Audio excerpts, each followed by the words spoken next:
And welcome to Crochet Hooks. Please enjoy our free tutorials with just one of a 24-part series on teaching you how to crochet. Subscribe to start receiving our 24 courses that are delivered to your email inbox every few days. By the time you're done, you'll know the ins and outs of crochet. And don't forget to follow us on Facebook and Twitter. So now let's get crocheting with Curtsy. Welcome back to the Curtsy Crochet Hook program. This is lesson number 12, and now in the next few lessons between 12 and 15 I'm going to be showing you how to play with the posts. And the posts are the stuff in between all of the stitches, and I want to show you exactly what you need to look for. When you're playing with posts, it actually causes three-dimensional or layering effects in your crochet, and it's actually really simple. So let me show you what to look for when it comes to working with your posts. In today's lesson, number 12, we're going to be working with the front and the back posts. So let's get started right now.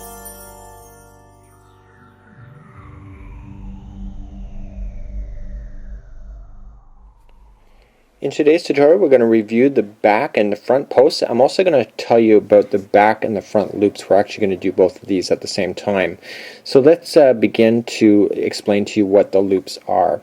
So usually when we've been going into a stitch, I've told you that there's two strings usually in a stitch. Well, those are actually called loops. Okay, so when it tells you to go into a stitch, it's actually telling you to go into both of them at one time, which is what we've been doing up until now. Usually now when there's a pattern that says front or back loop double crochet, then what's happening is that they only want you to go into one or the other. They don't want you to go into both. So for example, let's work our way up, double crocheting. We're going to chain 3. Okay, and it's telling you in the pattern to go to the front loop double crochet. So what we want to do is that we want to wrap, and instead of going into the regular stitch as normal, we just want to pop it so that it gets the front one off only, and we want to double crochet. Okay, so let's do that again. So going in, and you can see the stretch. When you get to one loop or another, it actually causes a significant difference of stretch, and depending on the pattern, that's desirable. So that is the front loop double crochet. Okay, so in the next one they're saying go into the back loop double crochet, and it could also be back loop single crochet, half double crochet, triple crochet, it doesn't matter. So what you want to just do is just bend it towards you, and instead of grabbing the front one, we just want to go into the back only. Okay, so that's going to be a difference. So it causes the actual material to appear different as well. So it's actually a great feature for designing. If you're looking for something unusual. And you can see just by doing what I've done is that I've almost created a three-dimensional look. These stitches look more in front and these ones look more in behind. And so this is the front and the back loops. So you can practice a little bit with that. Using in some of the hat patterns that I've actually done online is that I say go into the front loops or the back loops, and depending on what it was. So let's move along, and I'll show you exactly what the front and the back posts are.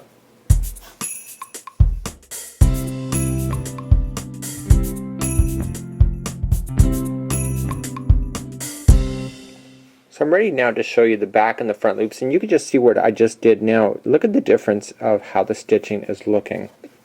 Okay, so you can see that it actually is significant, and toward the end here I just did regular stitches. So you can see it does create somewhat of a difference. So let's chain up. When we do, actually I'm not going to chain up yet. What we want to do is I want to pull it and I want to show you. I've been referring these as posts or rails. Okay, so the post is actually the piece that is in between each stitch that is down, and you can see the tip of my fingers are showing each post clearly.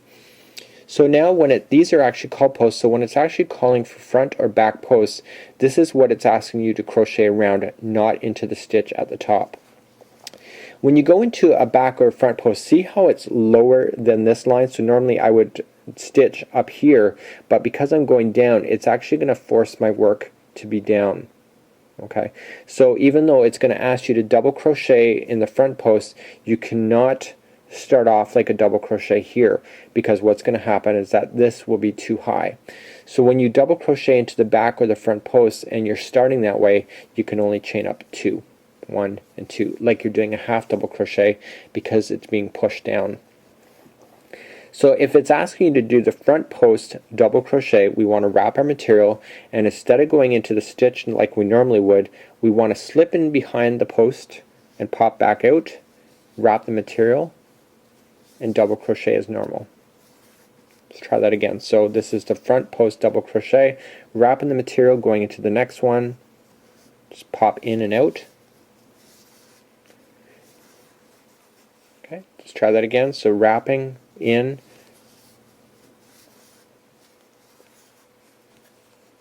and wrapping in. Okay, so that is the front post, and you can see when you look at the back it's creating a ridge, and that ridge is desirable depending on the project that you're working on. It also makes this look like it's one big solid stitch as well. You can see it's kind of like a ridging effect here in the front.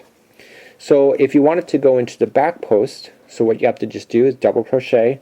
So you wrap your material, you slip your hook in behind through the front, and then pop it back out. Okay, so that it's around the post, and double crochet as normal. Again, this is technique. It doesn't take much of effort. You can just seriously see now that that stitch has pulled that in behind. Okay, so wrapping, we want to pop up through the front, pop it back. Okay. Okay, let's try it again. So wrapping, pop out through the front, pop back, pull through 2 and 2. This is double crochet. So we got, let's do another one. So we're going to wrap, pop out through the back to the front, pop it, pull through, and 2 and 2. So let's begin to review. Front again is that we want to wrap it, go in through the front, pop, just like so, wrap. Okay, so we're just doing the front posts right at the moment. So just in, pop, pull through, in, pop, pull through. Okay, so if we wanted to go in the back again, so wrap, pop through the back to the front, pop it. Hopefully pop is the right word for you to understand what I'm, it's just kind of like, it's just a shift of your hook. So wrap through to the front,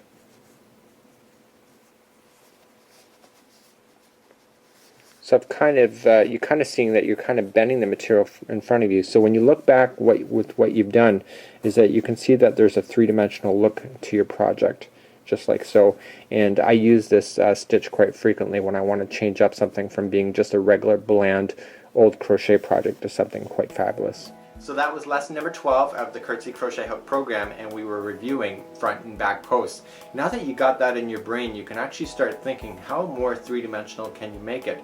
And as I showed you, it really does shrink up your work, and it actually absorbs a lot more material. But depending on what you're working for, it actually could be really sharp. Even on that little purse that I showed in lesson number 10 and 11, I actually worked with the front and the back posts in order to create some of the look that you saw. So let's schedule you now for lesson number 13, and in lesson number 13 I'm going to teach you how to do basket weaving. Basket weaving is actually making the crochet look like a basket, and that is a very high sought after tutorial because a lot of people love the way that it looks. So let me get you started and schedule you for lesson number 13 here at the Curtsy Crochet Hook program. Until next time, I'm your host, Mike.